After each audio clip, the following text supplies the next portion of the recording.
आपकी नौकरी नहीं है तो भैया आपकी घर में रिश्तेदारी तो बहुत दूर की बात है, घर में भी कोई इज्जत नहीं करता है। बाहर के बच्चों को ओपन चैलेंज दे रखा है कि मतलब बाहर का बच्चा आए, फाइट करे, इधर के बच्चे को मार दे और सीधा सिलेक्शन लेके चले जाए। शादी बहुत बड़ा फैक्टर है, नौकरी नहीं।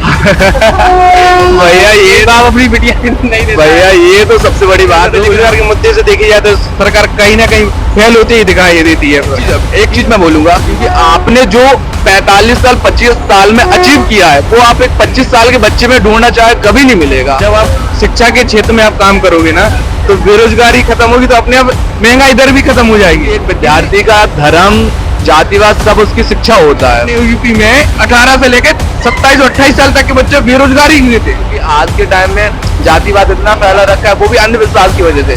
तो जो जाति धर्म कुछ नहीं है, सबसे बड़ा धर्म है मानवता। इंसान इंसान होता है चाहे वो किसी भी कास्ट का रहे। जब घर में किसी को ब्लड की आवश्यकता पड़ती है जब कोई नहीं देखता कि भाई ये फलाना है कि हिंदू है कि मुस्लिम है, जो कोई भी है, तो उस टाइम तो बड़े शौक से कहते थे कि मुझे तो बस ब्लड चाहिए। अच्छा ये तो पूछे नहीं, पेपर कैसा गया भैया आप हमारी खुशी से अंदाजा लगा ही लीजिए। जैसा कि हम सभी जानते हैं कि यूपी में इन दिनों पुलिस भर्ती की परीक्षा के लिए लगातार दिन पर दिन 23, 24 और 25 उसके बाद 30 और 31 को एग्जाम सेंटर्स यूपी में बनाए गए हैं, जिनके चलते परीक्षार्थी दूर दूर से पेपर देने के लिए आ रहे हैं। क्योंकि जो परीक्षा केंद्र है वो अन्य जिलों में बनाए गए, जिन कारण से इन लोगों को यहाँ पर आना पड़ा है। और आपको बता दें कि अभी तक तमाम अफवाहें उड़ाई गई कि पेपर लीक हुआ है, लेकिन ऐसी कोई भी किसी तरीके की कोई समस्या अभी तक नहीं आई है। आगे क्या होगा वो तो देखने वाली बात होगी, लेकिन आपको बता दें कि अभी तक कई संदिग्धों को पकड़ा गया, उसके साथ 29 FIR अब तक दर्ज की जा चुकी हैं।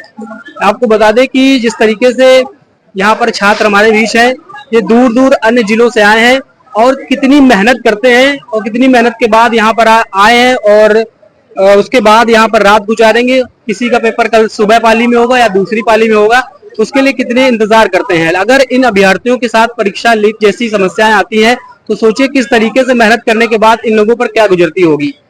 हमारे साथ बहुत सारे छात्र यहाँ पर हैं, अन्य जिलों से आए हैं, उनसे बातचीत करेंगे और समझेंगे कि आखिर कितनी ज्यादा उन्हें समस्याएं होती हैं और किस तरीके से वह पेपर देने यहाँ पर आए हैं। हमारे साथ देखिए कुछ स्टूडेंट्स हैं, एक अच्छे स्मार्ट से स्टूडेंट है, उनसे बातचीत करेंगे। क्या नाम है भैया? मेरा नाम आशीष कुमार है।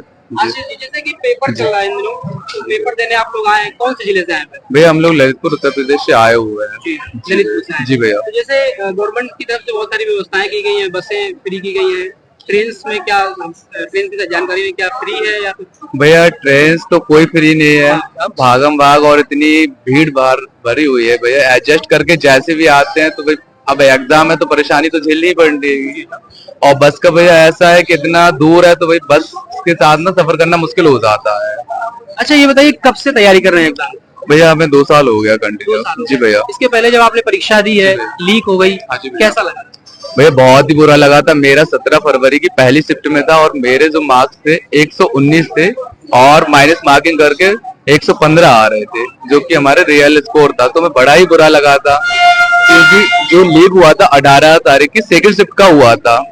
इसके पहले 2018 में भी लीक हुआ था। तो माननीय हमारे सीएम साहब ने जो शिफ्ट लीक हुई थी सिर्फ उसी का री एग्जाम करवाया था। तो मुझे लगा था हो सकता है इस बार भी वैसा ही करवाएं, शायद 18 की सेकंड शिफ्ट का लीक हुआ तो उसी को ही दोबारा से करवाएं। लेकिन उन्होंने आप कुछ भी मान लीजिए, या तो बच्चों का समर्थन या चुनाव का प्रेशर जो भी रहा, तो उन्होंने चारों शिफ्ट कैंसिल करी और पुनः निष्पक्ष तरीके से और बड़े ही कड़े प्रशासन और उसके साथ ही उन्होंने निष्पक्ष तरीके से प्रतियोगिता करवाई है, ये परीक्षा करवाई है। अच्छा ये बताइए जैसे एग्जाम चल रहा है 60,200, हाँ 60,200 भर्ती है, लेकिन जो अभ्यर्थी हैं विभिन्न प्रदेशों से हैं, हमारे यूपी से नहीं अन्य प्रदेश से भी उन्होंने डाला है। लगभग 40 से 45 लाख के आसपास अभ्यर्थियों ने आवेदन किया है।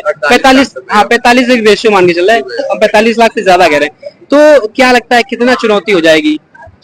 भैया देखिए जितना एक तो प्रेशर इतना ही है कि सबसे बड़ा अपना उत्तर प्रदेश ही है, 75 जिले जिसमें आते हैं, तो हर जगह से कोने कोने से स्टूडेंट आए हुए हैं। इसके अलावा अदर स्टेट से भी आए हैं तो थोड़ा सा परेशानी हो रही है। लेकिन अगर जो सही तरीके से जिसने तैयारी की हुई है तो उसे कोई परेशानी नहीं होगी। अब जैसे भैया मुझे ही मान लीजिए, मैं घर से बोल के आया था, मेरी कंपटीशन तो बढ़ेगा क्योंकि 45 लाख एक बड़ा रेशियो होता है, वैकेंसी हमारी 60,000 के समथिंग है, तो कंपटीशन तो बढ़ना ही भैया। अगर जिसने तैयारी सही से की होगी तो उसके लिए कोई कंपटीशन भैया बढ़ा हुआ नहीं है। क्योंकि भैया क्या है, मैं बताना चाह रहा हूँ अपना पर्सनली एक्सपीरियंस। देखिए अभी तक जो 3 दिन पहले हुआ है, 23, 24, 25 को, तो भैया तकरीबन 6 लाख बच्चों ने पेपर छोड़ दिया, और 30, 31 जो आज हुई है, और इनमें 1 से 1.5 लाख आज भी छोड़ेंगे। तकरीबन 7 से 8 लाख बच्चों ने छोड़ दिया। अब बचे हुए 48 लाख में से 41 लाख, 40 से 41, जिसमें ऐसे भैया 15 से 20 लाख बच्चे ऐसे हैं जो नए नए आए हुए हैं, तो उनसे तो कोई खतरा है ही नहीं। अब जो टोटल कंपटीशन बचा हुआ 15 से 20 लाख के बीच में है, अगर भैया इसमें भी ना कर पाओ तो बड़ी बेकार की बात है। और इसमें भी भैया ऐसे 15 से 20 लाख में जो भैया मतलब गलती से भी गलत हो जाता है करना, जैसे उन्हें भैया यहाँ लगा लिया उन्होंने बुकलेट पे ऑप्शन डी और OMR पे गलती से भर दिया डी, तो इस वजह से 5-6 लाख बच्चे वैसे भी कम हो जाते। तो जो देखा जाए, अगर एक रेशियो बनाया जाए तो 10 से 15 लाख के बीच में ये बचा हुआ है कंपटीशन, और जिसने तैयारी सही तरीके से की है तो भैया उसके लिए कोई बड़ी बात नहीं है। 60 लाख के मन में यह आंकड़ा नहीं लगा कि हमें 45 लाख में कंपटीशन, हमें 15 से 20 लाख में कंपटीशन करना है। भैया मैं तो वो भी नहीं काउंट करता हूँ, मुझे सिर्फ अपनी एक सीट से मतलब है। और मैंने भैया अपनी जो मेरी कोचिंग है, तो भैया मैंने लास्ट टाइम भी कोचिंग में भरे मतलब 500 बच्चों के सामने बोला था कि सर 110 पे होगा, 120 पे होगा, 130 पे भी छीन कर लेकर आएंगे सिलेक्शन। और इस बार भी वही दावा करके जा रहे हैं भैया 60,244 में से एक सीट मेरी पक्की है। बहुत खुश हो। क्या नाम है भैया? ये हमारा जनार्दन मिश्रा नाम है। एग्जाम देने आए हैं। क्या जनार्दन मिश्रा। जनार्दन जी बताइए, एग्जाम देने आए हैं, यहाँ पे रात गुजार रहे हैं। हाँ, यहाँ पे रात तो गुजारनी पड़ेगी। क्या कुछ एक्सपीरियंस रहा अभी तक? जहाँ आप घर से चले, घर से निकलने के बाद तो मान के चलिए मुश्किलें शुरू हो जाती है घर से निकलते ही, तो अभी तक कैसा क्या रहा? नहीं, अभी तक तो ठीक रहा। फिलहाल हम वहाँ लखीमपुर खीरी से आए हैं। वहाँ से बस मिल गई थी, वहाँ से फिर यहाँ लखनऊ उतरे, वहाँ लखनऊ में फिर बस मिल गई, वहाँ सीट मिल गई थी। तो आज तो कोई परेशानी नहीं हुई है विशेष। गवर्नमेंट की जो ये स्कीम है बस से फ्री आने की, ठीक है, ठीक लग रही है। ठीक, क्योंकि बहुत सारे लड़के होते हैं जो पैसे फूकते हैं, उसके बाद पिछले जिस तरीके से पिछली बार मौका नहीं था हम लोगों ने। पिछली बार मिला था। अच्छा, चलिए बढ़िया। क्या नाम है आपका? भैया विकास प्रकाश। विकास विकास विकास जी कहाँ से आए हैं? ललितपुर। आप भी ललितपुर साथ ही में आए थे? भाई हम लोग। अरे वाह। तो यहाँ रात गुजार रहे हैं, कुछ एक्सपीरियंस शेयर कीजिए। कब से बैठे हैं? बैठे थे, एक्चुअली हम लोग का एग्जाम हो चुका है, मतलब ट्रेन का इंतजार कर रहे हैं, घर जाने के लिए इंतजार कर रहे हैं। लेकिन इसमें हम बात करें तो थोड़ा सा रहने की व्यवस्था में बड़ी समस्या का सामना करना पड़ा विद्यार्थी को। लेकिन कुछ सुविधाएं समाज सेवियों ने आगे भी की है, जैसे अखिल विद्यार्थी परिषद ने किया, बजरंग दल ने भी की। मतलब उन्होंने जो रहने की सुविधा की है उससे तो विद्यार्थियों के लिए कहीं ना कहीं बहुत एक अच्छा राहत मिला है। एक रात गुजारेगा बैठ के, भाई खाना पीने का तो हर कोई इंतजाम करता है, लेकिन उसके एक रात गुजारने के लिए सबसे बड़ी समस्या चुनौती होती। उसके लिए विद्यार्थी परिषद ने जो आके काम किया, बहुत उनके धन्यवाद के पात्र हैं। सराहनीय काम है। आपसे बात करेंगे। उससे हम लोगों को बहुत प्रसन्नता मिली कि जब हम रात को 10-12 बजे जब यहाँ पर पहुंचे, उनको कॉल की। सबसे बड़ी बात है कि एक अजनबी इंसान का रात को 12 बजे कॉल उठाना भी एक बहुत बड़ी बात है। उन्होंने बहुत उठा के और बोला भैया जी आप जवाहर चौक तक आ जाइए, वहां से हम खुद रिसीव कर लेंगे। उन्होंने रिसीव करा, बढ़िया लेटा आया, बढ़िया पूरा फुल व्यवस्था करी। इसके लिए हम अखिल विद्यार्थी परिषद का बहुत बहुत धन्यवाद भी देंगे, बिल्कुल तहे दिल से। आप लोग जुड़े हुए हैं? नहीं जुड़े, हम लोग जुड़े नहीं है, लेकिन उनकी सेवा देख के लगा कि हाँ उनका काम जो सराहनीय है काम है। ये अच्छा की जगह नहीं, हर जिले में जहाँ जहाँ एग्जाम हो रहा है हर जगह RSS और समाज सेवी आगे बढ़ चढ़ के आ रहे हैं, और विद्यार्थियों के लिए हर प्रकार की सुविधा वो लोग मुहैया करवा रहे हैं। इसके लिए भैया उन लोगों का बहुत ही बहुत धन्यवाद। हम लोग रात में 12 बजे भैया को कॉल किया, भैया हम लोग आ चुके हैं, आप बता दीजिए। भैया ने तुरंत लोकेशन भेजी कि आप आ जाइए, हम लोग खुद मिल जाएंगे। हम लोग जैसे ही वहां पहुंचे, एक लड़का साथ में आया, उन्होंने एंट्री करवाई। भैया पूरे बहुत ही अच्छे तरीके से गद्दे बिछे हुए थे। उन्होंने कहा भैया आप रुक जाइए। रात भर हम लोग वहीं रुके, नहाया, खाना पीना खाया। इसके बाद उन्होंने बोला आपको शाम तक रुकना है, कल तक रुकना है, जितने टाइम तक रुकना, बड़े आराम से रुके रहो, और फ्री ऑफ कॉस्ट था भैया, 1 रुपया कोई चार्ज नहीं लिया इस बात। तो मैं जो आने वाले हैं जो स्टूडेंट कल जिनका एग्जाम है, तो मैं उनसे यही बात बोलूंगा, भैया यहाँ रुकने से अच्छा आप एक बार उन्हें कॉल कर लीजिए, या अपने किसी मित्र से, रिश्तेदार से, किसी भी RSS कहीं से भी अगर आपको किसी का भी नंबर मिलता है तो आप उनसे एक बार कॉल करिए। वो आपको जरूर आपसे हर प्रकार से, जिस प्रकार से हो सकती है उस प्रकार से मदद आपको मुहैया करवाएंगे। अच्छा, आपका अगर पुलिस में जब सिलेक्शन होता है तो देखिए उम्मीदें बहुत सारी होती हैं और कुछ करने का एक जज्बा होता है, तो क्या कुछ सोच रखा है? भैया अभी तो देखिए हम देखिए आज की जो कंडीशन है तो मैं उस आधार पे बताना चाहूंगा कि आज के टाइम में ना भैया नौकरी बहुत ही बड़ी बात हो जाती है। अगर आपकी नौकरी नहीं है तो भैया आपकी घर में रिश्तेदारी तो बहुत दूर की बात है, घर में भी कोई इज्जत नहीं करता है। तो सबसे पहला ऑप्शन दिमाग में यही चलता है कि किसी प्रकार से नौकरी करनी है जिसमें घर में इज्जत मिल सके। शादी बहुत बड़ा फैक्टर है नौकरी नहीं। भैया ये आप अपनी बिटिया नहीं देता भैया ये तो सबसे बड़ी बात है, लेकिन हाँ भैया एक चीज मैं बोलूंगा कि जितने भी भैया अगर शादी करने के लिए लड़के ढूंढ रहे हैं तो आप एक चीज आप कभी उनसे वो मत बोलिए, क्योंकि आपने जो 45 साल 25 साल में अचीव किया है वो आप एक 25 साल के बच्चे में ढूंढना चाहे कभी नहीं मिलेगा। तो ये चीज आप गलत आकलन मत करिए कि भैया पेरेंट्स के लिए एक मैसेज है। हाँ जी, लड़की के पेरेंट्स के लिए बिल्कुल भैया उनके लिए। क्या नाम है भैया? हमारा नाम है पवन कुमार। एक बार दे आए हैं कि देने जा रहे हैं? दे आए दे आए। हाँ, तो आए घर से शुरू हुआ स्ट्रगल कैसे क्या रहा? स्ट्रगल जैसा हमारे भाई लोगों ने बताया सब साथ ही में हैं। हाँ, लेकिन एक एग्जाम पे बात करना चाहेंगे। जैसे अपने यहाँ यूपी से भी अदर स्टेट में बच्चे एग्जाम देने जाते हैं तो वहाँ एक लोकल जीएस का पोर्शन एक अपने पर्टिकुलर बच्चों के लिए बहुत अच्छा वेटेज करके रखते हैं जिससे उनको लिए बेनिफिट मिले। लेकिन यूपी में ऐसा कहीं देखने को नहीं मिलता है कि एग्जाम कोई कंडक्ट करा रहे हैं। इक्वलिटी नहीं हो तो बाहर के बच्चों को ओपन चैलेंज दे रखा है कि मतलब बाहर का बच्चा आए फाइट करे, इधर के बच्चे को मात दे और सीधा सिलेक्शन लेके चला जाए।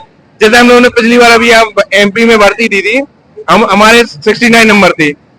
एमपी जीके के कम से कम 15 से 16 क्वेश्चन का वेटेज था और अपने यहाँ देखो यहाँ क्वेश्चन का वेटेज है कितना 1 से 2 8 से 9 क्वेश्चन 1 से 2 मतलब ये तो एक लोकल प्रदेश के विद्यार्थी के साथ खिलवाड़ है कि आप बाहर के विद्यार्थी को लेकर आ रहे हैं उसे वैकेंसी दे जाओगे, फिर यहाँ के बच्चे फिर कहाँ जाए? फिर जेई को देखने को मिलता है कि अपने यूपी बिहार के बच्चे सीधे बाहर को पलायन करेंगे। अच्छा, जब से 17 से गवर्नमेंट बनी है बीजेपी की, रोजगार को लेकर के बहुत सारे सवाल उठते हैं। कल हमने बहुत से लोगों से बात की, वो चाहे टीचर वर्ग हो या फिर पुलिस, मतलब पुलिस में तो खैर काफी टाइम से भर्ती काफी दिन बाद आई है और 2019 से लगभग शिक्षक वर्ग में तो नौकरी ही नहीं आई कोई। तो उनका कहना था कि यूपी में पढ़े हैं, मतलब हमने कुछ सवाल किया कि पढ़े आप यूपी में हैं, उनका ये जवाब था कि बिहार में भी तो नौकरी मिल रही है, वहां ले लें। जब हम यूपी में पढ़े हैं, यूपी के गवर्नमेंट जो है बीजेपी की सरकार सबका साथ सबका विकास बात करती है, तो यूपी के पढ़ने का बिहार में अगर मिल जाए तो मतलब हमारा मेन जो सवाल है वो ये है कि रोजगार को लेकर के कैसे क्या आप देखते हैं गवर्नमेंट को? तो अगर रोजगार के मुद्दे से देखी जाए तो सरकार कहीं ना कहीं फेल होती ही दिखाई देती है। क्योंकि तो जब हम अपने प्रदेश में कुछ करने का जुनून रखते हैं तो फिर हम बाहर प्रदेश में क्यों जाएं? जब हमारे प्रदेश में इतनी अच्छी सुविधा है, सब कुछ हमारे प्रदेश के अंदर अवेलेबल है, तो फिर हम बाहर क्यों जाएं?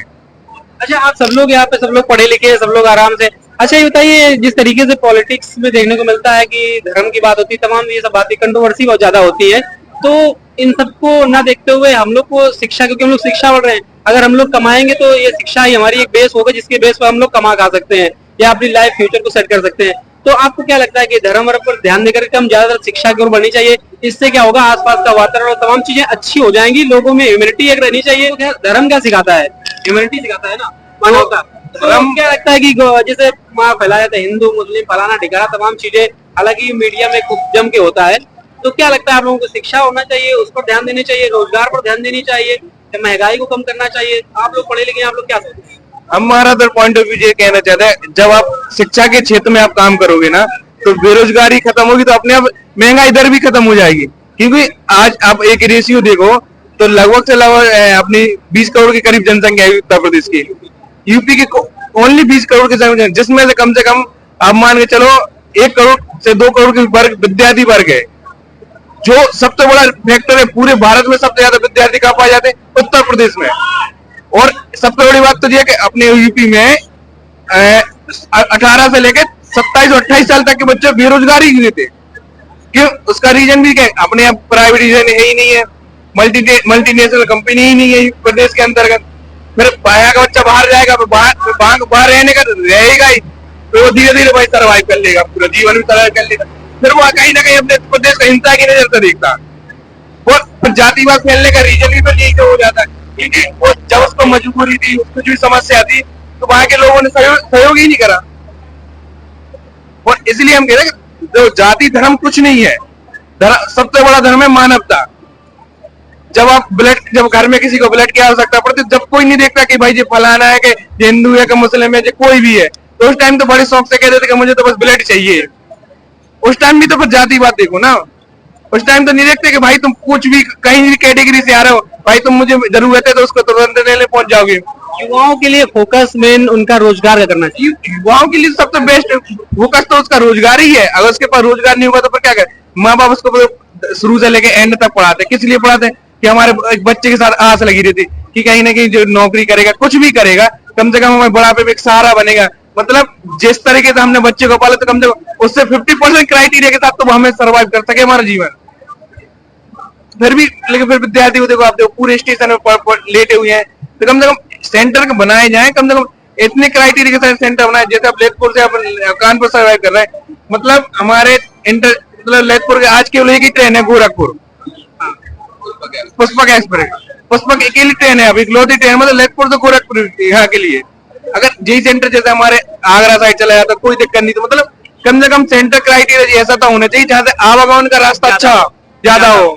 ये कई तादाद में ट्रेन हो, भले ही ट्रेन है, आपने एग्जाम स्पेशल ट्रेन चलाई है, लेकिन उसका जाने का कोई मतलब ही नहीं है। मतलब 4 बजे ट्रेन जा रही, बच्चों का पेपर छूटा 5 बजे, वो कैसे जाएगा? फिर यही रात गुजारेगा, तो उससे तो रात को जानना पड़ेगा। कोई संगठन या कोई अच्छा संगठन मिल जाएगा, वो आपको संगठन उन्हीं को मिल पाते जो एक्टिव हो। ऐसे हम कई लोगों को हमने भी बताया कि भाई अकल विद्यार्थी परिषद ने कई व्यवस्था कर रखी है, लेकिन वो कुछ जाना भी नहीं चाहते, क्योंकि कहीं ना कहीं एक डर लगा रहता है कि हमारे साथ कुछ घटनाएं न हो जाए। क्योंकि उत्तर प्रदेश कहीं ना कहीं आपरी घटनाओं में इन्वॉल्व रहता है, कि उन्हें डर लगा रहता है कि मतलब कहीं आउटसाइड स्टेशन आउटसाइड का तो उसके संग कोई घटना घट गई। लेकिन एक चीज तो है कि हम जो लीक पेपर हुआ था, उसके बाद सुरक्षा के इंतजाम काफी अच्छे रहे, और पुलिस प्रशासन ने भी जिस तरीके से सहयोग करा, वो बहुत काफी तारीफ के है। उन्होंने धर्म को और जातिवाद को लेके थोड़ी सी लाइन बोली थी, मैं कुछ लाइनें बोलना चाहूंगा।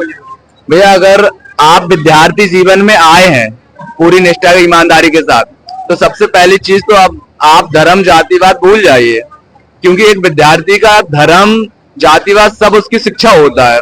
यदि आप शिक्षा ग्रहण करते हैं तो आप भैया वेल एजुकेटेड हो जाएंगे, तो आप खुद देखिए, इतने आपकी खुद मानसिक जो भाई सोचने की शक्ति है तो आप खुद बढ़ जाएगी, तो जातिवाद और ये धार्मिक तो खुद आप बिल्कुल होने लगेंगे।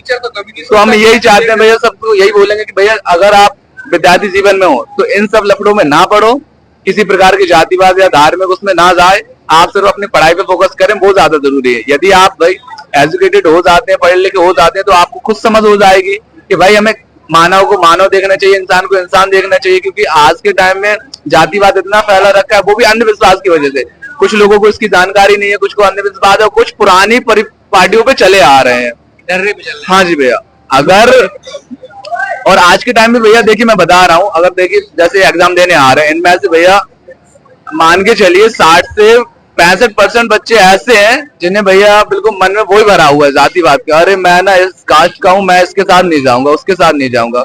यदि आप भैया वेल एजुकेटेड हो जाते हैं तो आप में खुद उतनी समझ आ जाती है। और भैया ऐसे नहीं, बहुत से IAS हैं, सिविल ऑफिसर्स हैं जो अपर कास्ट के हैं, लेकिन वो भैया देखिए इतने बड़े पद पे ओहदा पे होते हुए उनमें समझ आ चुकी कि भाई ऐसी चीज कुछ नहीं होती है, इंसान इंसान होता है, चाहे वो किसी भी कास्ट का रहे।